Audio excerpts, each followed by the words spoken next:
భారత్కి పాకిస్తాన్కి మధ్య యుద్ధం జరిగింది. ఇప్పటికే సీజ్ ఫైర్ ఒప్పందం మీద భారత్ అనేది కాల్పులు జరపకుండా నిమ్మతంగా ఉంది. కానీ పాకిస్తాను అధికారికంగా ఒకటి చెప్తుంది, కానీ బ్యాక్ డ్రాప్లో జరిగేది ఒకటి. దానికి ఇప్పుడు టర్కీ అనే దేశం అనేది బ్యాక్ డ్రాప్లో వాళ్ళకి కొన్ని అణ్వాయుధాలు పంపించడం కానీ, డ్రోన్లు పంపించడం కానీ, వాళ్ళ సైనికులు పంపించడం అయితే మన భారతదేశం మీద అటాక్ చేయండి అని చెప్పి ఇండైరెక్ట్గా వాళ్ళకి సపోర్ట్ చేస్తుంది. ఇప్పుడు దాని గురించి మీరేం చెప్తారు సార్? నేనేం చెబుతానంటే, టర్కీ అనే దేశం కృతజ్ఞతాభావం లేకుండా నమ్మక ద్రోహం చేసినట్టు మన భారత్. ఏ విధంగా అంటే, గతంలో భూకంపం వచ్చినప్పుడు మన దేశం వారికి సైనికులు కానివ్వండి, ఆహార పదార్థాలు కానివ్వండి, ఏ విధంగా సహాయం, ధన సహాయం కానివ్వండి, ఏదైనా సరే వారికి మనం భారత తరఫున చేసాం. కానీ ఆ టర్కీ కృతజ్ఞతాభావం మర్చిపోయి ఈరోజు పాకిస్తాన్కి బ్యాక్గ్రౌండ్లో సపోర్ట్ చేస్తుంది. దానివలన రీసెంట్గా మన భారత్ కూడా ఇప్పుడు ప్రజెంట్ వారి దేశం నుండి వచ్చేటటువంటి యాపిల్ని బ్యాన్ చేసి మనం ఆ వాణిజ్యాన్ని ఇక్కడ దిగుమతి చేసుకోకూడదని ఒక నిర్ణయానికి వచ్చారు.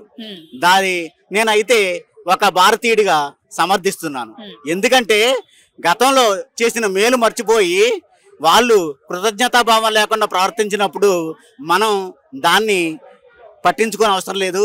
ఇప్పుడు వాళ్ళ దేశం నుండి దిగుమతి అయిన యాపిల్ని తిప్పికొట్టడం నా దృష్టిలో కరెక్టే అనేది నా అభిప్రాయం. ముఖ్యంగా ఇటువంటి సందర్భాల్లో అంటే ఎవరైతే పాకిస్తాన్కి ఇండైరెక్ట్గా సపోర్ట్ చేస్తున్న దేశాలు ఏవైతే ఉన్నాయో, చైనా కానీ, టర్కీ కానీ, ఇటువంటి దేశాలకు సంబంధించిన వాణిజ్యపరమైన అంటే వ్యాపారం, బిజినెస్ జరుగుద్దో ఇవన్నీ కూడా రద్దు చేయడం జరుగుతుంది.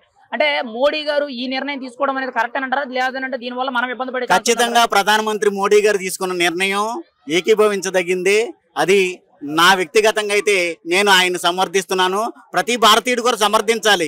ఎందుకంటే మనకి యుద్ధ సమయంలో ఏవైతే దేశాలు మనకు సపోర్ట్ చేయకుండా అవతల మనకి అగనెస్ట్గా ఉన్నటువంటి మన ప్రత్యర్థి దేశం అయినటువంటి మన దాయాది దేశం పాకిస్తాన్కి సపోర్ట్ చేస్తున్నప్పుడు మనం వాళ్ళ నుండి దిగుమతి చేసుకొని లేకపోతే మన దగ్గర ఉన్న వాళ్ళకి ఎక్స్పోర్ట్ చేయడం ఇవన్నీ కరెక్ట్ కాదు. వాణిజ్య పరంగా మన భారతదేశం అటువంటి వాటి మీద కఠినంగా ఉండాలని మోడీ గారు తీసుకునేటటువంటి ఏ నిర్ణయానికైనా మేము ఏకీభవిస్తున్నాం. ముఖ్యంగా మోడీ గారు ఈ నిర్ణయం తీసుకోవడం వల్ల టర్కీకి కొన్ని వందల వేల కోట్ల లాస్ అనేది, బిజినెస్ అనేది ఆగిపోతుంది. ఒక రకంగా చెప్పాలంటే టర్కీ అనేది పర్యాటక ప్రాంతం. అంటే ఇక్కడ నుంచి అక్కడ టూరిస్టులు బాగా ఎక్కువగా వెళ్తూ ఉంటారు ఇండియాకి. దానివల్ల కూడా ఆదాయం తగ్గిపోతుంది.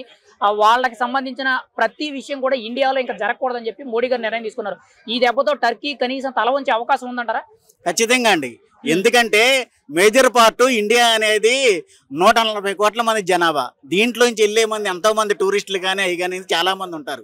కాబట్టి ఖచ్చితంగా టర్కీ అనే దేశానికి భారత్ ఈ నిర్ణయం తీసుకోవటం వలన అలా ఖచ్చితంగా చావు దెబ్బే. ఫైనల్ గా ఒక మాట అండి, ఇప్పుడు భారత్ మీద ఇండైరెక్ట్ గా టర్కీ, ఇంకోవైపు చైనా, ఇంకోవైపు పాకిస్తాన్ మెయిన్ గా ఈ మూడు దేశాలకి మన మీద ఒక రకంగా చెప్పాలంటే కుళ్ళు కుతంత్రాలతో కూడిన యుద్ధాలు చేయడానికి రెడీగా ఉన్నారు. మరి ఈ మూడు దేశాలకి ఒక భారత పౌరుడిగా మీరేం చెప్తారండి? ఈ మూడు దేశాలు ఏ రకమైన ఇబ్బందులు పెట్టినా, వాళ్ళు ఏ రకమైన అటాకులు చేసినా భారత సైన్యం కానీ మన ప్రధానమంత్రి మోడీ గారు కానీ దాన్ని ఢీకొట్టడానికి చాలా సిద్ధంగా ఉన్నారు. ప్రతి భారతీయుడు కూడా యుద్ధం చేయడానికి రెడీగా ఉన్నారు. కాబట్టి ఎటువంటి ఇబ్బంది లేదు.